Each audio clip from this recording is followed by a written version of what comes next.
falta un tornillo, que venga un mecánico. ¿Para qué, don Carlos? A ver si te puede arreglar.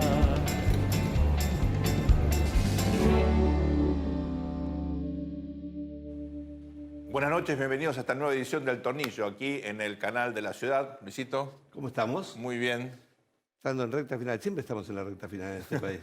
Pues estamos en una recta que es cada vez más chiquitita. Cada vez más- Lástima, ¿no? Estábamos bien. Podría haber una tercera, una cuarta vuelta, una quinta vuelta, pero bueno. Luis, estamos observando como novedad relativa, porque escándalos en Argentina lamentablemente hay siempre, pero estamos frente a un hecho que ha trascendido en todos los medios, ustedes seguramente lo escucharon o leyeron, de operaciones clandestinas de inteligencia, escuchas, las cloacas de la política, que una vez más afloran y que ponen de manifiesto un manejo ilegal, esto está en contra de la inteligencia, por parte de grupos vinculados a la política. Esto, hay que decirlo, no es algo propio de un grupo, en general esto es común a la política, si bien este escándalo compromete un sector muy particular del kirchnerismo, tiene repercusiones, por supuesto, en el juicio político a la Corte, que quedó colapsado, creo yo. Contanos, vos sabés mucho de esto, contanos cómo comprender esto. Esto es algo propio de la Argentina, en otros países pasa. ¿Se puede controlar? ¿Es posible que la democracia ordene la cuestión de los servicios de inteligencia, de manejo de la información, de las escuchas? Bueno, quien mínimamente mira las series, ¿no es cierto?, en Netflix o en cualquier plataforma, se va a dar cuenta que no es un fenómeno puramente argentino. Quizás el fenómeno puramente argentino es la berretez, ¿no es cierto? La tosquedad. Casi te diría, ¿viste la película Fargo? ¿Te acordás que Sí, trataban claro. estos dos sicarios que eran, Maravilloso. ¿no? Los dos psicóticos que finalmente terminaron todo mal y al revés? En la Argentina, esa berretez quizás es la contracara de una impunidad mayor. O sea, ¿para qué vas a gastar en tecnologías sofisticadas si total zafamos, si total lo podemos hacer? Ahora, esto es claramente algo que va más allá de la institucionalización del Estado. Más bien lo que demuestra es la debilidad del Estado para controlar. Exacto. Quizá gente que fue entrenada en el mismo Estado. Quizá gente que todavía participa. Y ese sector del Estado, que a veces juega libremente y que hace la suya, yo ahí lo he bautizado con un nombre de fantasía, que es el Estado inverso. A ver. Es como si fuera, ¿viste un Leviatán? ¿Viste el Leviatán ese de la tapa de Thomas Hobbes? Que está el monarca, que está compuesto por todos los ciudadanos, ¿no? Ahora lo das vuelta, porque en vez de darte bienes públicos, que es lo que debe dar un Estado, te brinda males públicos. Entonces termina siendo un Estado inverso, con una lógica que es que, claro, cumple con ciertos requisitos, pero no es exactamente el delito que sucede ahí, o el crimen que sucede ahí, el de un Estado ausente, al contrario. Vos tenés zonas del conurbano donde el narcotráfico, ¿no es cierto?, pasa por delante de las autoridades, Por supuesto. porque son las autoridades, de alguna manera, los que lo controlan y hasta lo institucionalizan. Vos tenés el caso, digamos, del Estado ausente quizás en Rosario, que ahí la policía, digamos, de alguna manera, se la quiso reformar para bien y terminó siendo incapaz de controlar a un grupo que sale de una villa de emergencia, ¿no es cierto? Pero es que se maneja tanto dinero. Entonces acá lo que digo son muchos factores. Vos tenés una degradación institucional argentina, tenés el aumento de la pobreza, algo que el territorio pasa a ser muy importante. Cuestiones que antes no producían tanta plata en el delito, pero ahora el narcotráfico, digamos, lo que son los narcodelitos, implican muchísimo dinero. Y por otro lado, mucha tecnología, ¿no es cierto?, que no es, te diría, controlable, sino es que tenés sistemas también muy sofisticados, ¿no es cierto? Entonces todo eso se junta para que haya agencias privadas que te venden, digamos, servicios de inteligencia, o para saber los secretos del otro, o para saber dónde está tu mujer, digamos, ¿no? Digo, está así, y son baratos. Inclusive vos entras en internet y están micrófonos, cámaras, ¿no es cierto? Increíble. Piripipí, como se dice en la jerga, ¿no? Para chantarte en la solapa que vos salgas y te seas rastreado por un celular, ¿no? Entonces, este fenómeno casi te diría que se ve en películas así como El enemigo público, y es como que todos estamos sujetos ahora a ir del ginecólogo a cada minuto en todos los días, siendo inclusive, digamos, del género masculino, que sabemos bastante, ¿no?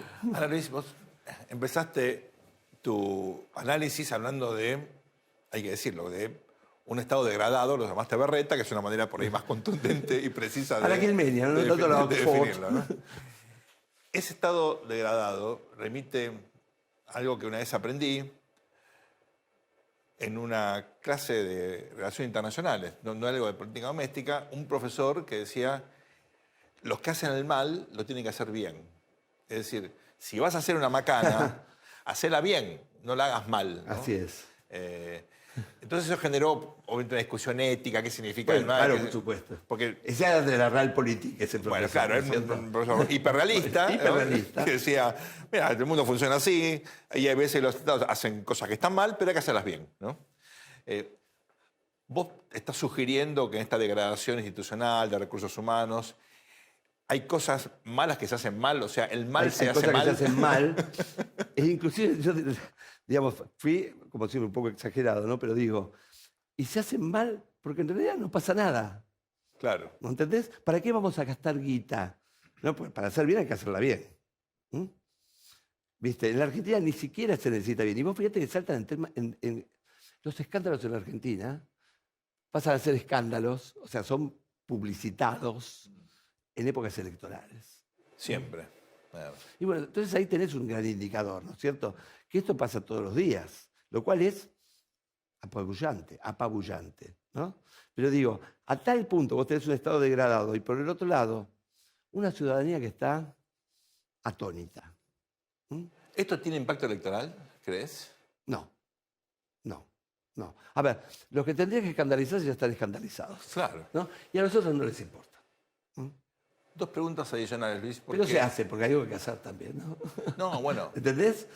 También, digo, se pensó que el escándalo del voto iba a restar votos. No, al contrario. No, Al contrario. no. Hay un autor que en la ciencia política nuestra no está demasiado instalado, pero yo creo que vale la pena leerlo cada tanto, que es Ortega y Gasset. Por supuesto, por supuesto. ¿Se acuerdan? Un pensador muy importante Muy español del pensador. siglo XX, Muy importante pensar. con una visión Sí. global. Y que coinciden en general siempre, Ortega y Gasset, ¿no es cierto? En general, sí. Él tenía un concepto que vale la pena, creo yo, recordar, que es esta idea de que la política, él decía, es la arquitectura completa. Sí. Es el edificio, Sí, donde sí. tenés las puertas, tenés las ventanas, el ascensor, pero también están las cloacas, Así están es. los caños, está la Así parte que no te gusta, pero un edificio sin caños, ¿no? Sin Así cloacas, es. no funciona. Yo a veces dije que Alberto Fernández era el proctólogo del Estado, pero sabía mucho de esas cañerías, ¿sabe? Bueno, sabe. Hasta el punto que me parece que está por los sótanos, porque no aparece. No aparece en ningún lado. ¿Es posible en un sistema democrático, no digo como el argentino, que está todavía maduro, pero más lógico, poner un poco de luz en esas cloacas, transparentarlas, controlarlas, que no funcionen con autonomía relativa respecto a la política? Paradójicamente, hoy es más difícil, porque está todo más disperso. Y al no estar institucionalizado y hay un libre comercio, un libre mercado de todo esto, es más difícil, ¿no? Hay que reconstruir el Estado. Vos fíjate, en momentos, ¿no es cierto?, que sufre la mayor crítica y finalmente ahí sale claro que vos no tenés mercado si no tenés Estado, ¿no? Claro. Porque finalmente, y volviendo a la época de Hobbes, si vos tenés el libre mercado de la violencia física, violencia de chantaje, ¿no es cierto? Todos los demás mercados no van a funcionar bien. Y el último punto que me gustaría charlar con vos tiene que ver con lo siguiente. Un Estado moderno, una democracia competitiva, ¿necesita tener servicio de inteligencia? ¿Para qué? ¿Cuáles son las hipótesis, cuáles son las funciones que debería tener un servicio de inteligencia formal para darle insumos estratégicos a quienes toman decisiones políticas, a un presidente, al Congreso? Mirá, la naturaleza humana es una naturaleza muy compleja, ¿no? Nadie es bueno en términos puros ni nadie es malo en términos puros. Y menos cuando se trata de cuestiones de gobierno y de poder, ¿no? Porque en la lucha por el poder, viste, como en el amor está todo permitido, salvo en cuanto te agarren. ¿No es cierto? Digo, para decirlo brutalmente. Entonces siempre vas a tener, aunque sea una hipótesis de conflicto, siempre vas a tener la posibilidad de que alguien, digamos, vulnere tu soberanía para su propio favor. Inclusive, ni mucho menos estados, corporaciones ahora. es cierto? Entonces todo eso necesita, de alguna manera, de tener gente que esté siendo nuestros guardianes, ¿no? Pero claro, el tema es quién custodia a nuestros guardianes. Claro. Y este ha sido un problema siempre muy difícil. Yo creo que esta arquitectura tiene que ser una arquitectura de frenos y contrapesos, ¿no es cierto? Donde inclusive no haya una instancia muy centralizada, porque las instancias centralizadas terminan siendo más poderosas que la propia democracia, ¿no?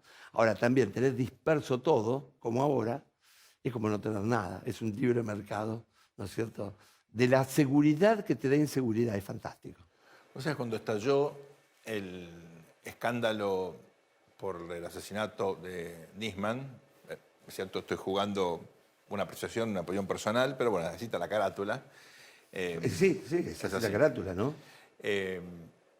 Yo honestamente no sabía nada de la cuestión de la inteligencia, nunca la había estudiado, no era mi tema, pero bueno, tenía curiosidad como ciudadano, como analista político, me puse a leer algunas cosas. Al comienzo, como siempre pasa, de forma desorganizada, sistemática, hasta que llegué... Es un tema. Es muy amplio. Hasta que te cae la ficha, ¿no? Se te arma la Y Gestalt. encontré un profesor en Estados Unidos, en la Universidad de Duke, que se dedicaba a estos temas, ¿no? Bueno, entonces lo contacté y le pregunté. Me dice, no, bueno... Claro, es de donde venís vos. Claro. Me pregunta qué está pasando, le cuento. Tenía alguna idea, pues leía los diarios y le digo, bueno, ¿cuál es el modelo ideal para una democracia? Me dice, no hay. Ay, Dice, acá hay dos modelos típicos. Cuando centralizás toda la inteligencia eso. en una gran agencia, como fue en su momento, por ejemplo, en Chile con Pinochet, Fujimori, sí, que era una agencia que tenía DINA. todo. Pero fíjate, eso está muy bien. A ver, la DINA, o sea, un horror. ¿no? Sí. O sea, un esquema, un mecanismo de desaparición, pero eficaz. Muy eficaz. ¿Por qué? Claro. Digo, en la Argentina tuvimos libre mercado de los servicios de inteligencia. Bueno, lo que me decía él. Decía, una es la opción de una gran agencia poderosa, que el problema es quién los controla. ¿Quién los controla? Y la otra es cuando decís, no, los vamos a fragmentar, así se controlan entre ellos. Y eso es un desastre porque Un desastre. compiten. En momentos como la dictadura, vos fíjate que salieron a matar 2 o 3 veces. Claro. Modestamente hay un profesor oscuro de la Universidad de Buenos Aires, que se llama Luis Tonelli, que en un momento publicó un artículo que se decía una masacre institucionalmente incentivada, porque como cada fuerza tenía un tercio, y después las provincias tenían su servicio de inteligencia, o sea, hubo un federalismo de la masacre. Entonces, acá estamos ante uno de esos problemas que es interesante compartirlo con nuestra audiencia, y es que hay una situación en nuestra disciplina que es difícil de distinguir.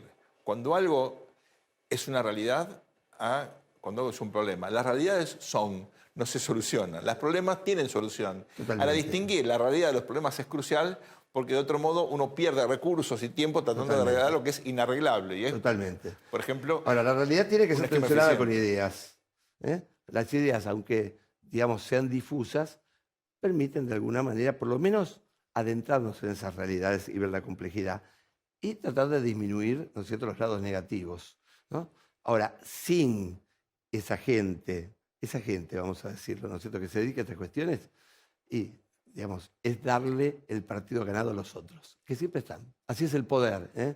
Es el poder. Y nosotros nos dedicamos a eso, a estudiar el poder. Digamos, no somos ni curas, ni somos kantianos. Tratamos. ¿No es cierto? Ni somos filósofos. Somos politólogos. Tratamos con los intestinos. Justamente para entender cómo puede llegar a funcionar el poder dentro de 10 días, te propongo, Luis, que vayamos a nuestra entrevista con el invitado de hoy. Luis, vamos a entrevistar a Guillermo Francos, que es político, abogado, fue concejal en la capital federal, antes que fuera Ciudad Autónoma de Buenos Aires, entre el 85 y el 93, por el Partido Federal de, ¿te acordás? Francisco Paco Manrique. De Paco Manrique. Fue diputado nacional entre 1997 y 2000 en el partido que fundó Domingo Cavallo. Presidente del Banco de la Provincia de Buenos Aires durante la gobernación de Daniel Scioli. Fue representante de la Argentina ante el BID en la presidencia de Alberto Fernández.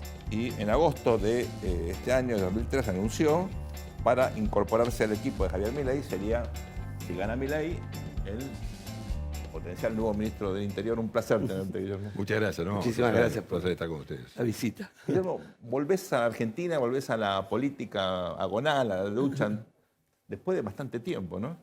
¿Qué Sí. encontrás de diferencias? Bueno, uno vuelve para participar más activamente, pero nunca la dejas a la política, ¿no? Entonces, el proceso de la política argentina lo he seguido permanentemente. Me tocó, primero en el 2000, cuando dejé la política activa, me fui a trabajar en el sector privado y trabajé muchos años en el sector privado, entre ellos en el Banco Provincia, que es casi como sector privado, porque es un banco público, pero es un banco comercial al mismo tiempo, ¿no? Y pude juntar un poco las dos experiencias. Vos me decís cómo la encuentro, y yo en la Argentina la encuentro con un activo muy importante y un pasivo muy grande, ¿no? El activo es que, más allá de todas las diferencias, hemos aprendido a convivir en democracia, ¿no?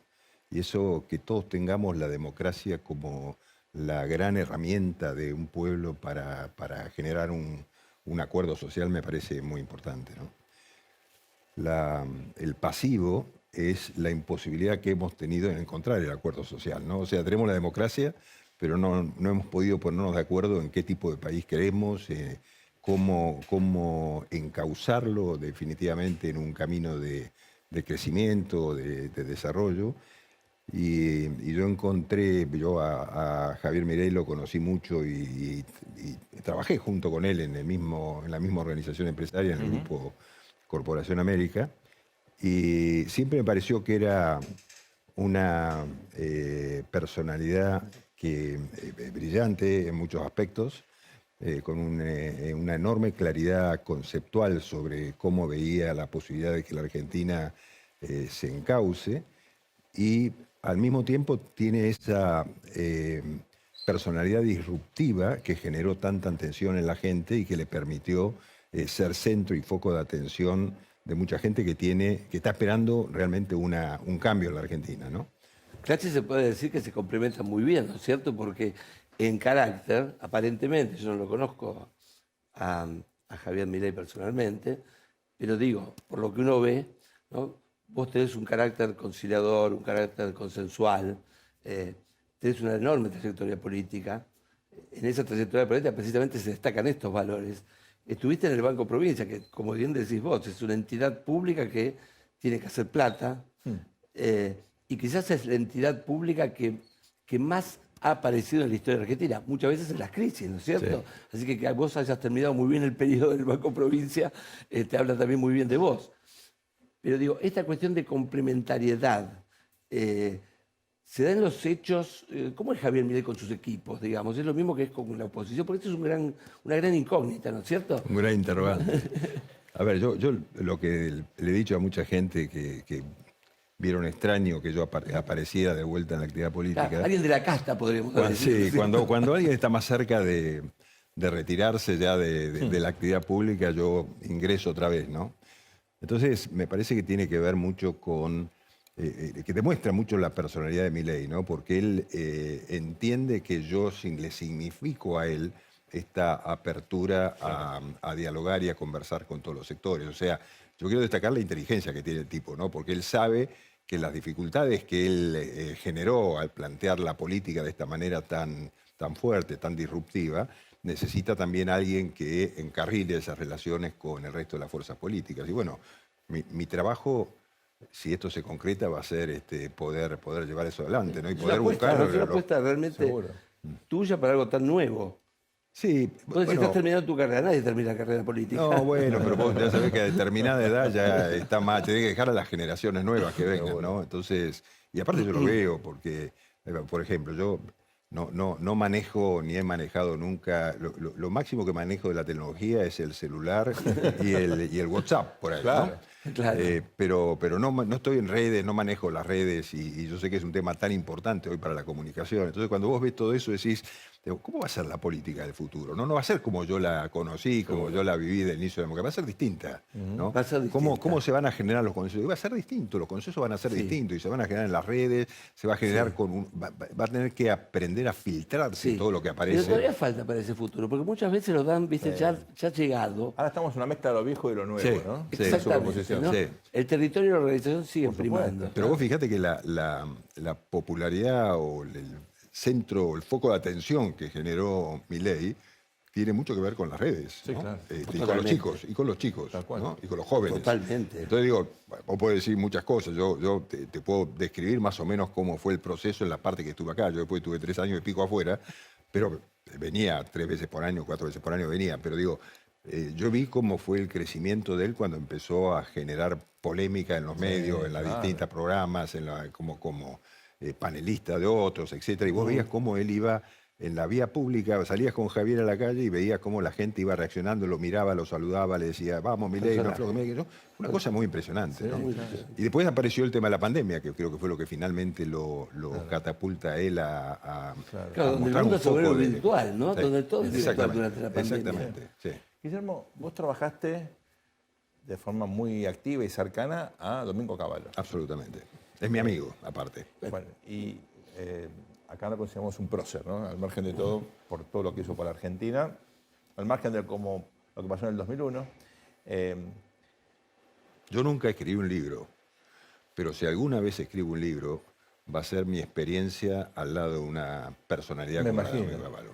¿Cómo comparás a Mingo con Milei? Son dos economistas, tuvimos en el medio a Ricardo López Murphy, pero Personalidades intensas. muy ¿Te intensas, parece tipo mucho? carismáticos, que tienen una visión transformacional. O sea, si llegan al poder es para cambiar, intentar cambiar Son todo. disruptivos. ¿Cómo los comparás?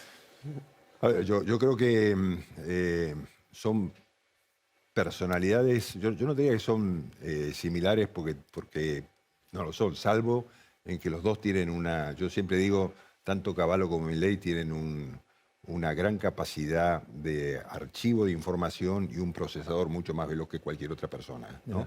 Entonces los dos procesan información a una velocidad muy grande y ven enseguida caminos de solución para los problemas que tiene la Argentina.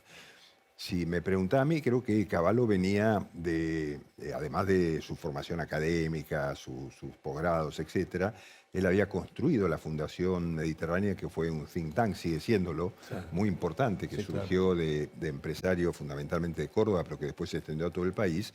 Y entonces ahí conformó un equipo muy, muy importante de gente que le permitió a él llegar primero a la Cámara de Diputados con De la Sota, pero después al gobierno de Menem, con una propuesta muy completa en distintas áreas, ¿no? O sea, si vos me preguntás a mí, tal vez ha sido en su desarrollo como hombre de Estado, ha sido un proceso muy ordenado. Sí, claro.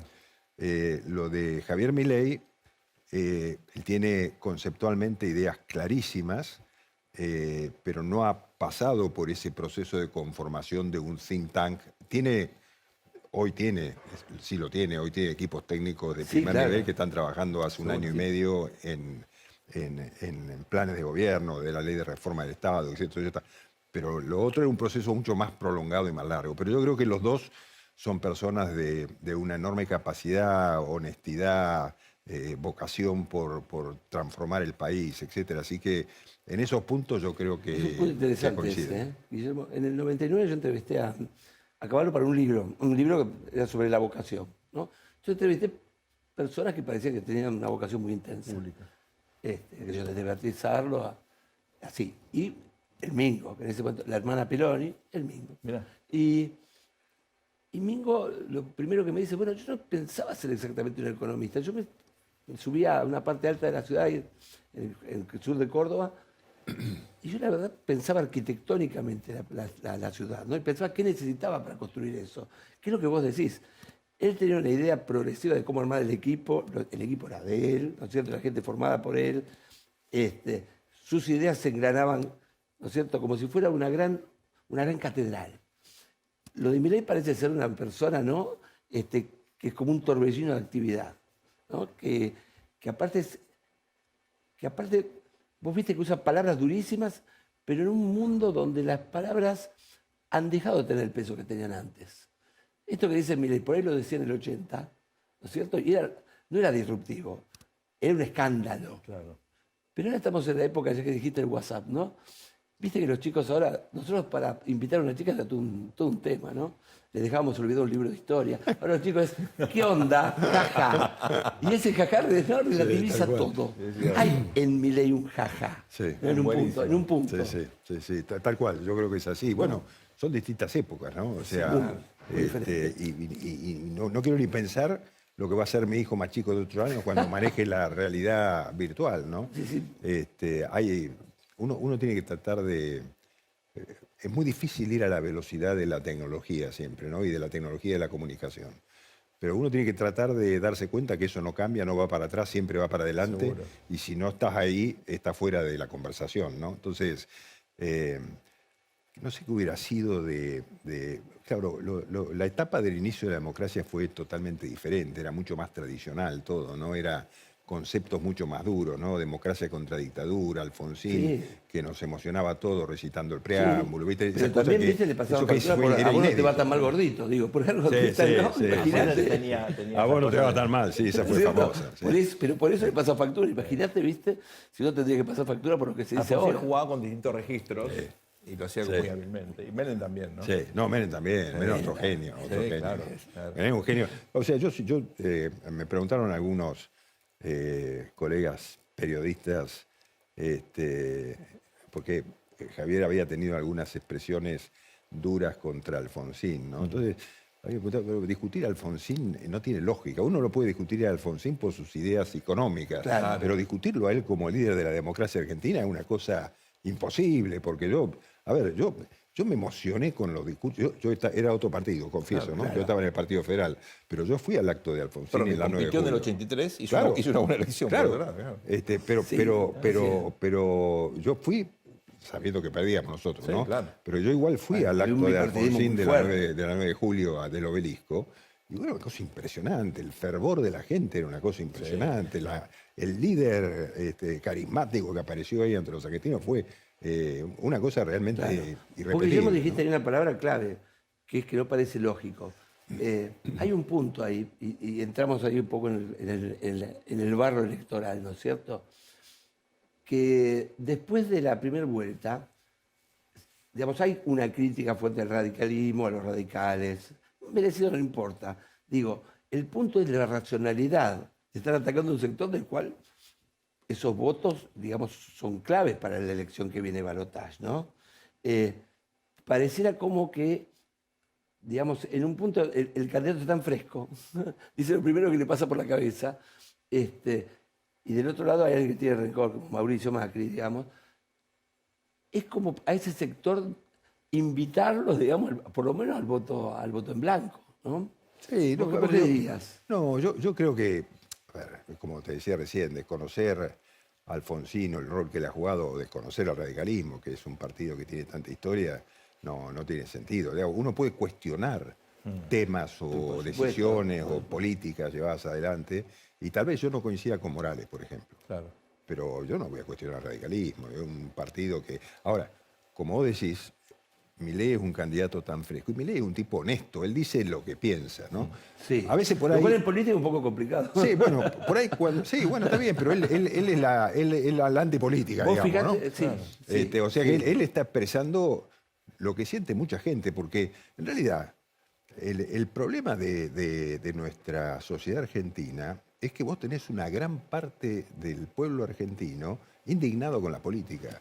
Y Milei es eso, es un indignado con la política. Entonces, él representa lo que representa porque se Sí. puso en ese lugar y lo siente desde ese lugar. Sí. ¿no? A veces decimos que es una mezcla de Brexit, ¿no? Porque el Brexit también es una gran bronca. Imagínate que estaban en contra del gobierno centralista de Bélgica que tenía, creo que menos empleados que la Municipalidad de La Plata, ¿no? Pero bueno, Bruselas. Claro. ¿no es cierto? Sí.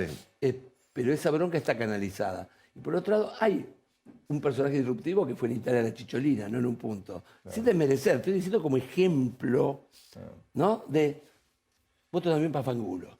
Ahora, lo increíble, y esto también me gustaría que nos cuente un poco, porque Milei llega a los sectores populares, ¿no es cierto? Sí. En Tierra del Fuego se lo vota, que es la provincia más subsidiada, ¿no? ¿Vos pensás que el mensaje libertario es solamente una parte de lo que es esta compleja imagen o complejo fenómeno, ¿no es cierto? Déjame elaborar eso un poquito. Dale. Porque acá hay una mezcla, ¿no? Dale. Del personaje Milei, que es atractivo, que puede canalizar esta bronca, esta a veces insatisfacción de tantos años. Y después está la parte más dogmática, ideológica, que para muchos es fundamental, pero para otros va a ser un segundo plano, ¿no? Es como una mezcla de ambas dimensiones. Sí, pero fíjate vos, Sergio, que la parte dogmática, que es en definitiva la idea del liberalismo, no sé, liberalismo libertario, toda esta cosa que también se... Pero en definitiva es interpretar lo que significa la libertad en el contexto de la Argentina que vivimos, ¿no? Cómo la libertad puede impactar en ese contexto para transformar la Argentina. Claro. Y yo creo que ese es el mensaje que ha entrado en muchos sectores sociales que han vivido y viven y sufren lo que pasa con la falta de libertad en la Argentina, ¿no? Y no estamos hablando de libertades personales, que digamos, no es el problema es de cómo vos destrabás a este país que está tan regulado, tan hiper sobre estructurado, ¿no? ¿Cómo hacer para destrabarlo si no es con ideas muy claras de la libertad, ¿no? Entonces yo creo que eso, o sea, un tema clarísimo, por ejemplo, el gobierno de Javier Milei, 10 de diciembre, y él le va a proponer al sector productivo, digo, muchachos, retenciones vamos a terminar, sector agropecuario, vengan, a ver, ¿cómo hacemos para que en mis 4 años de gobierno llevemos las retenciones a cero? Primer año disminuimos tanto, aumentamos tanto la producción, segundo año disminuimos tanto, ¿no? Cosas que son sensatas. Vos no le podés pedir a la gente producir, no le puedes decir, producí que yo te saco el 40-50% de tu producción, no más, te contá ganancia, contá todo, le sacás mucho. Luego decís, vos tenés que decir cosas claras que generen el espíritu de ganar, porque acá hemos tenido esta concepción de que generar riqueza o ser rico está mal, ¿no? Y yo lo creo, si hay reglas de juego claro y hay emprendedores que generan riqueza, bienvenidos sean, ¿no? Porque eso es lo que te saca al país del pozo. Si vos tenés una pyme, ¿no? Y querés producir y sabés que tomar un empleado te puede costar quebrar, ¿qué haces? ¿Tomás el empleo? No lo tomás. Y si la generación de empleo depende de las pymes en la Argentina, no son las grandes empresas que tienen su problema solucionado, tienen equipo de abogados, saben cómo trabajar sobre sus temas. No, el problema es la pequeña empresa. Yo tengo amigos que han quebrado. Tengo amigos que se han muerto de ataque al corazón por los problemas que han tenido en la... Entonces vos decís, flaco, paremos un poco, hagamos las cosas que hacen los países normales, ni siquiera te digo los países muy serios, los países normales en el mundo, todos nuestros vecinos, Chile, Paraguay, Uruguay, todos se manejan con libertad y todos han progresado. Al mundo le falta un tornillo, que venga un mecánico.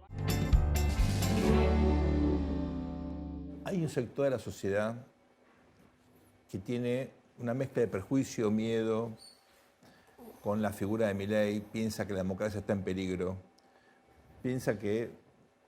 tengo amigos, yo soy sobreviviente de la Facultad de Filosofía y Letras, lo cual ya habla, no egresado, sino de Puan, ¿no? Que da hasta bueno, porque después te viniste para la ciencia política. Está bien, pero... Bueno, mis amigos de Puan creen que Milei es una especie de reencarnación de la dictadura. Explicarles por qué eso no es así. Porque, a ver, yo digo... Algunas cosas has dicho. No, cuando vos tenés una personalidad que ha penetrado tanto en la sociedad, que sabés que tenés un apoyo muy grande, y así todo lo que decidís es jugar con las reglas de la democracia, ¿no? Porque Milei, ¿qué hizo? Organizó una alianza de partidos libertarios que surgieron por todo el país, los organizó y se pudo presentar como candidato a diputado y ahora con una cosa parecida se presenta como candidato presidencial. Está jugando con la regla de la democracia. ¿Cuál es lo que está en riesgo, ¿no? En definitiva, él juega con las reglas que le da la democracia. En segundo lugar, alguien que propone como eje central de su ideario, de su propuesta de libertad. Digamos, ¿cómo podés convertirte en un antidemocrático? Digamos, no tiene lógica, ¿no? Entonces yo no tengo absolutamente ningún temor. Sí creo que Milei va a ser un presidente fuerte. O sea, él va a defender con mucha firmeza lo que él propone y si es electo es lo que la gente votó, ¿no? Porque, digamos, nadie va a poder dudar que esto que sostiene Milei, su proceso su propuesta de dolarización, eliminación del Banco Central, es una propuesta que le hizo toda la campaña. La gente que lo vota sabe que le está proponiendo eso, ¿no? Entonces vos decís, ¿qué es lo que entiende la gente de eso? Y la gente entiende que Milei busca un instrumento que permita terminar con la inflación, que es el flagelo que los argentinos venimos viviendo hace décadas y décadas, ¿no? Entonces, él propone un modelo. Al otro modelo, que es el de reducir el gasto, déficit cero, Banco Central, emisión de moneda, a ese modelo no le cree, no le creen.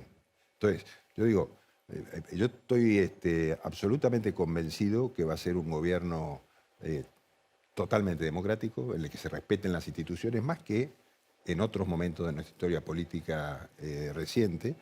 Creo que no va a haber ninguna intervención en la justicia, él ha sido en esto muy claro, lo hemos conversado mucho. Se propondrá que el Consejo de la Magistratura cumpla el rol que tiene de proponer jueces y que el Senado de la Nación le dé los acuerdos que correspondan. Seguramente se buscarán acuerdos para designar el Procurador General y los ministros de la Corte que faltan, etc. Todas las cosas que son normales en un sistema democrático. Y el Congreso tendrá que aprobar las leyes que se envíen, o no, o tenemos que discutirlas, ¿no? Y ahí también esta vez tenga yo un rol un poco más activo. Claro. Guillermo, claro, porque acá es un tema muy interesante, ¿no? Se nota que Milei selecciona muy bien a su staff, ¿no es cierto? Porque vos vas a tener que ser un poco un diplomático, una cancillería interna, sos ministro del Interior, muy bueno, ¿no es cierto? Vas a tener que lidiar con las provincias que realmente hoy no se las puede soltar, ¿no es cierto?, a su suerte. Es como si vos estuvieras arriba de un avión y el piloto aparece y dice, tenés razón, este avión es una porquería. Así que cada uno vuele como quiera. Yo me tiro en paracaídas, pero hay un solo paracaídas y los demás que ¿no?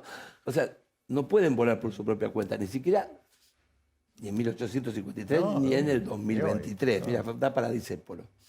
Y hay una ley de coparticipación que es clave en esa supervivencia. ¿No? Milei dijo que había que barrerla, que había que destruirla. No, pero no es así. cierto? No es así. A ver, contame. Contame porque yo por ahí yo escucho parcialmente, ¿no es cierto? Lo que plantea Javier... Es bueno que está en los Althusser de Marx, ¿no? Digo, es lo que quiso decir Javier. Lo que no puede pasar es que tengamos una ley de coparticipación que le permita a alguna provincia, por más que tenga una situación de pobreza complicada, manejarse exclusivamente con los recursos que recibe la nación. Entonces tenga el 80% o el 90% de su fuerza laboral dependiente del Estado y del ingreso de todas las provincias que producen, ¿no? Sí. Entonces, no digo que eso sea un cambio que tenga que hacerse inmediatamente, pero sí tenemos que pensar... Claro. Bueno, no se puede, ¿no es cierto? No, pero tenemos que pensar en un sistema más justo. Totalmente. Entonces, porque tiene razón Córdoba cuando reclama, tiene razón Buenos Aires cuando reclama, tiene razón la ciudad de Buenos Aires cuando reclama. Una idea puede ser que si vos le girás fondos que son de las provincias más ricas, que haya veedores. ¿No es cierto? Como en Estados Unidos, que son fondos con nombre y apellido, no que vayan a renta general de la provincia. Mira, yo digo, lo que en realidad hay que pensar es cómo cambiás el sistema tributario argentino para ponerle a las provincias la responsabilidad de la recaudación y que sean las provincias las que les coparticipen. Fíjate que los derechos de exportación van a la mano del presidente. Pero en Estados Unidos van a la mano de los gobernadores. Exacto. Luego hay un incentivo para exportar. Acá el gran problema que tenemos finalmente, ¿no es cierto? Sí, claro. Es que los dólares salen o son producidos en una provincia o dos o tres nada más. Bueno, pero con el modelo minero energético ahí podés tener una diversificación en el futuro, ¿no? Bueno, ahí tenés un tema. Fueron ustedes bastante críticos, te escuché hace poquito, de la transparencia en el sistema electoral en las últimas elecciones. ¿Crees realmente que hubo irregularidades serias y que hay riesgo de que el resultado no dé un presidente legítimo el 19 de noviembre? Yo se lo preguntaría esa pregunta se la haría el intendente Garro, a ver qué piensa él, cómo fue la elección en el municipio, en la ciudad de La Plata. Pero yo lo que te puedo decir de nuestros casos es que nosotros vimos, no te puedo decir con total certeza que hubo un fraude, porque no lo tenemos comprobado así, ¿no? No hubo denuncias, una sola denuncia. Hemos tenido muchas denuncias sobre mesas mesas que tenían diferencia de voto con nosotros tenemos computado. Pero vamos a tratar de controlar mejor esta elección, porque en definitiva también es responsabilidad nuestra, pero además vamos a tener un conjunto de 800 mesas testigos en el país que hemos hecho todo un programa que nos ha permitido saber en cada provincia del país cuáles son las mesas que han dado más cerca del resultado general. Y vamos a tener rápidamente yo te diría que en la primera hora después del cierre del comicio, vamos a tener un pantallazo de cómo es la elección. Y si vemos que ahí hay diferencia con lo que informa el gobierno importante, lo plantearemos, iremos hacer algún planteo sobre eso y si vemos que más o menos responde a lo que está, esperaremos a que termine el escrutinio, ¿no? Pero vamos a estar preparados para tratar de que no quede la sensación que puede existir una tergiversación de la voluntad popular, ¿no?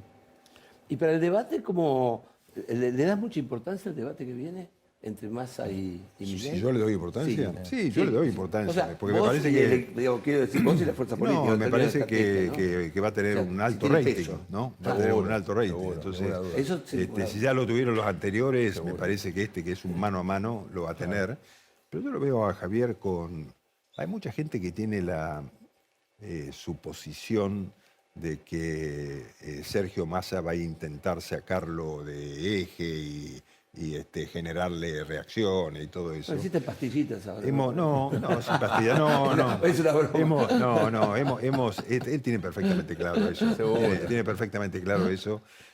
Sabe que va a ser así y sabe también todo lo que le va a tirar como elementos para ponerlo nervioso, si quiere, y eso no lo va a conseguir. Ahora, Yo vos digo, fíjate que finalmente es se un hábil transforma en una especie declarante. de plebiscito sobre figuras, ¿no? También. Sí, por supuesto. La segunda vuelta en parte es eso, ¿no? Hay en el exterior visiones también un poco tergiversadas, porque la prensa filtra algunos elementos de la personalidad o algunos atributos, y hay, creo que erróneamente, gente que lo asimila a Javier a una figura en la región como la de Bolsonaro, o mirando más allá, como la de Donald Trump. ¿Qué pensás de eso? ¿Es justo, injusto? ¿En qué se parecen? A ver, yo creo que las diferencias son que Javier Milei es una figura que irrumpe en el proceso democrático argentino sin una estructura política, si vos querés, desde ese punto de vista, con una debilidad política mayor, ¿no? Bolsonaro era un diputado, ex miembro de la Fuerza Armada, del Ejército, que tenía una estructura política, y Donald Trump tenía la estructura política del Partido Republicano, que sin duda es uno de los contendientes fuertes, ¿no? O sea, ahí hay una diferencia. Ahora, después, si querés, los tres son personalidades políticas fuertes, son tipos que expresan con mucha vehemencia sus ideas, etcétera, ¿no? Pero la verdad, yo no me parece que ahí estuvo la circunstancia particular que ambos presidentes, Trump y Bolsonaro, terminaron el proceso electoral en el que fueron derrotados con una movilización de gente espontánea que cuestionó el resultado electoral, ¿no? Sí. Entonces, yo no creo que esa sea en absoluto la posición nuestra. Yo digo, mientras tengamos claro que la elección es transparente y que el resultado condice con la realidad, eso no va a pasar. ¿Pero no descartás que pueda haber algo así, si llega a haber sospechas? Bueno, si nosotros consideramos que tenemos elementos para sospechar del resultado electoral, haremos los planteos en la justicia que En corresponde. la justicia, claro. No, tomar el Congreso me parece un No, yo creo que hay que jugar con las reglas de juego de la democracia. Claro. ¿no? Guillermo, vos estuviste en el BID unos cuantos años, viviste en Washington y creo que, bueno, en las instituciones financieras la cuestión de la sustentabilidad es uno de los ejes que define la asignación de recursos, ¿no? Javier plantea una postura muy crítica de ese consenso y para algunos no creo que sea tan extremo, pero es como una especie de negacionista del cambio climático, ¿no? ¿Cómo convalidas ambas cosas? ¿Es tan así? No, a ver, yo digo, él tiene una idea, la idea de los ciclos de la historia de la humanidad, de la historia de la Tierra, en definitiva, donde se han pasado por varios ciclos climáticos, ¿no? Yo lo que te quiero decir es que yo he conversado de este tema con él, Okay. y él dice, bueno, pero yo digo, escúchame, hay claramente en el mundo una idea de combatir el cambio climático por todo lo que el hombre ha impactado en eso. Nadie niega que hay ciclos históricos de clima. Por supuesto. Y por supuesto que él también sabe que hay acuerdos internacionales que la Argentina tiene que cumplir y respetar, ¿no? Ahora, te voy a decir también desde el punto de vista, y esto te lo digo desde mi punto de vista, ¿no? Yo participé de muchas reuniones en el BID y he discutido mucho sobre el tema de cómo ven las responsabilidades en el cambio climático los países desarrollados y cómo nos miran los países desarrollados a nosotros, ¿no? Porque ellos que han generado el 90% del daño climático en el mundo nos piden al 10% que seamos los que le demos la solución. Y yo lo que decía, está bien, nosotros podemos darles la solución, pero páguennos por la solución. claro. No lo hagan a costa de la pobreza de nuestro pueblo. De ¿no? acuerdo. Entonces digo, Cuando ellos han disfrutado de la producción, exactamente, sin pagar a nadie. exactamente. Entonces digo, hay que buscar un equilibrio, ¿no? en el mundo y que esos países entiendan Claro. que nosotros tenemos necesidades, tenemos gente que está en la pobreza en todos los países latinoamericanos absolutamente. y no podés decir, no, pará, flaco, no voy a sacar el petróleo porque vos me decís que... No, te voy a decir un caso Tuviste 2 concreto, siglos. un caso concreto que me pasó. Cuando apareció el yacimiento tan grande de petróleo en Guyana, creo que fue, ¿dónde fue? Guyana fue, que apareció. Guyana, ahora sí. Que, entonces había la tramitación de un préstamo para reconstruir o rehacer un puerto que permitiera a los buques petroleros entrar y salir con seguridad a buscar el petróleo. Se lo negaron, porque decían que no podían financiar una actividad que esté vinculada a la extracción de petróleo. Pero digo, flaco, no tiene lógica lo que estás diciendo, porque lo que vos estás diciendo es que un país pobre como esto no puede explotar sus recursos. Pero además, en lugar de participar y tratar que lo hagan bien, van a venir los capitales que van a sacar el petróleo, van a hacerle el puerto y a lo mejor no lo hacen con todas las condiciones que van a seguir para allá. Entonces, Por supuesto. la cuestión es poner un poco de lógica a las cosas, ¿no? A veces los prejuicios, los dogmas, hacen que se tomen... Y la avidez, ¿no es cierto? Muchas veces. Sí, también. por otro lado la avidez. Pero digo, Sí, en este sí, caso, sí. En este caso el prejuicio si está- Europa, Estados Unidos, Canadá, Japón, están todos preocupados por el cambio climático, me parece bien, ¿no? Pero ayúdennos a nosotros a que utilicemos todo lo que tenemos a favor para ayudarlos, pero páguennos, ¿no? Claro, que no se haga pensar el desarrollo. Recién vos decías, o preguntabas la cuestión de Bolsonaro, ¿no es cierto? Es interesante porque Brasil parece ser una sociedad más polarizada que la Argentina, ¿no es cierto? Y creo que lo interesante de Milei fue que, por lo menos al principio, entendió que había un camino en el centro, aunque ese centro era un centro extremo en un punto en sus declaraciones. Porque ese centro en la Argentina estaba configurado por gente que estaba cansada de alguna manera de los dos polos, ¿no? Y cuando ves el resultado electoral, especialmente de las PASO, es un resultado donde come mucho del lado peronista, vamos a decir, Javier. Ahora, después pareciera como que lo fue absorbiendo, entró en una dinámica, no sé si a vos te suena la palabra gorila, ¿no? Casi es como que se volvió el representante de ese polo. Y ahí hay como, me parece, equivalencia, ¿no? El kirchnerismo con el peronismo, ¿no es cierto? Estar de este lado y por el otro, y simultáneamente arreglar la grieta. ¿Vos pensás que hay una dinámica así? A ver, El balotaje te lleva a una grieta. natural, ¿cierto? si hay una cosa que Milei no tolera, es cuando lo quieren etiquetar con el nazismo o el nacionalsocialismo o todos esos sismos de derecha que él no es, porque él es todo lo contrario. Yo digo, un partidario de la libertad, Sí.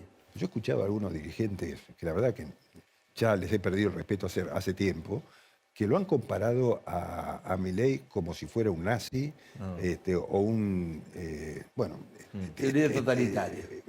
sí, una expresión Bueno, a veces totalitaria lo que pasa es que fascistoide, David se ha digamos, hecho ¿no? algunas declaraciones también fuertes, ¿no? No, ¿Cierto? pero una cosa es hacer declaraciones que te pongan a vos en una idea de libertad.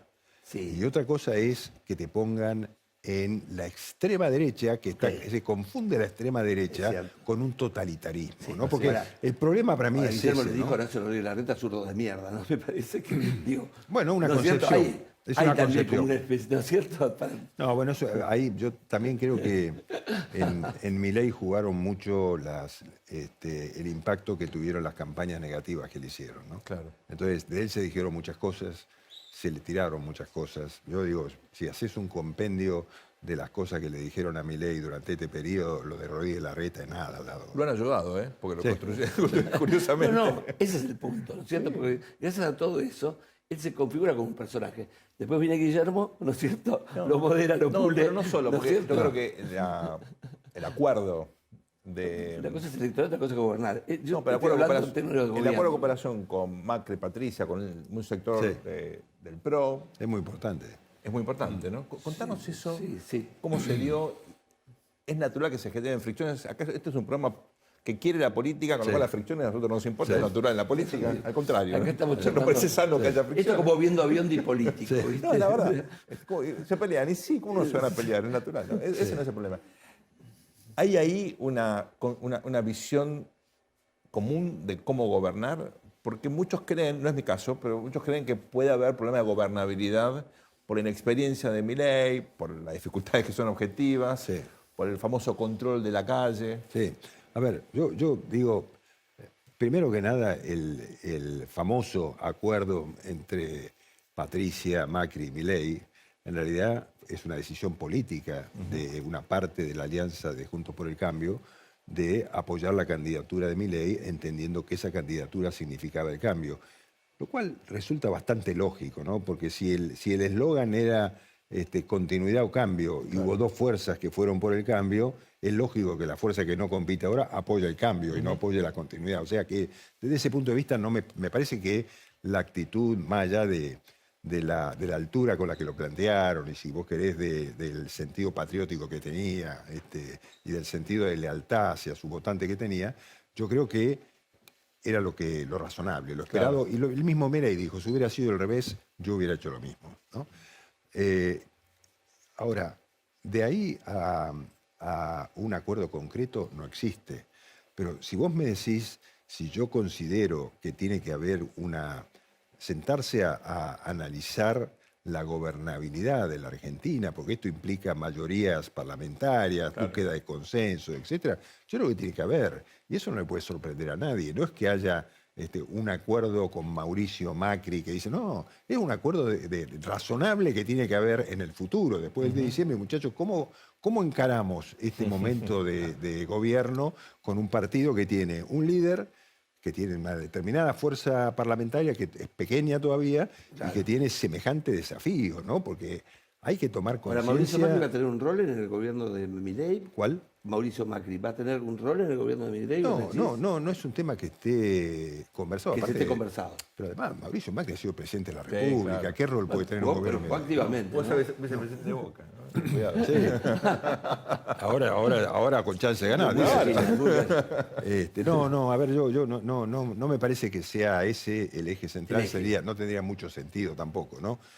Lo que sí, yo creo que yo lo veo a Milei permeable a recibir comentarios, ayudas, lo que sea, para hacer un gobierno que funcione, ¿no? Incluso yo no me limito, yo le decía el otro día, algunos se sorprendían, ¿no? Si yo fuera el ministro de Interior de un Milei electo presidente, yo lo primero que hago es llamarlo al gobernador de la provincia más grande de la Argentina, a Axel Kicillof, por más que yo no coincida ideológicamente con él, y le diría, Axel, sentémonos, tomemos un café, veamos, tenemos esta situación que es un desastre en la Argentina, que es un desastre en la provincia de Buenos Aires, ¿cómo trabajamos juntos para mejorarla? Es lo lógico, ¿no? Es así. Entonces, vivimos una democracia que tiene, en un país que tiene una gran crisis. Si no juntamos voluntades para salir de esto, digamos, podemos tener diferencia a lo mejor, y por ahí tenemos diferencia de fondo, pero en la búsqueda de una solución tenemos que encontrar espacio para construirla, ¿no? Guillermo, nos quedamos sin tiempo, pero fue un placer tenerte acá. Muchas gracias. Al Mucha contrario. suerte y bueno, estamos siempre abiertos a seguir charlando sobre lo que más nos interesa, que es la política. No, muchísimas gracias a los dos por esta charla tan agradable. Al mundo le falta un tornillo, que venga un mecánico.